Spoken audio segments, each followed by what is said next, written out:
Doctor Salehuddin Ahmed ছিলেন বাংলাদেশ ব্যাংকের নবম গভর্নর। তিনি ব্রাহ্মণবাড়িয়া জেলার নবীনগর উপজেলার শ্রীরামপুর গ্রামে জন্মগ্রহণ করেন। Doctor Salehuddin Dhaka collegiate school থেকে 1963 সালে এবং ঢাকা কলেজ থেকে 1965 সালে বিজ্ঞান বিভাগ থেকে যথাক্রমে এসএসসি ও এইচএসসি পাশ করেন। 1968 সালে ঢাকা বিশ্ববিদ্যালয় থেকে অর্থনীতিতে বিএ অনার্স পাশ করেন এবং 1969 সালে একই বিষয়ে এমএ পাশ করেন।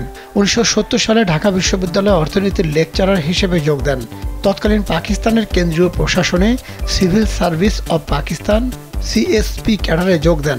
1978 সালে কানাডার হ্যামিল্টন শহরে অবস্থিত ম্যাকমাস্টার বিশ্ববিদ্যালয় থেকে অর্থনীতিতে পিএইচডি ডিগ্রি লাভ করেন। স্যান্ডেলিনা সো রূপচর্চায় আভিজাত্য।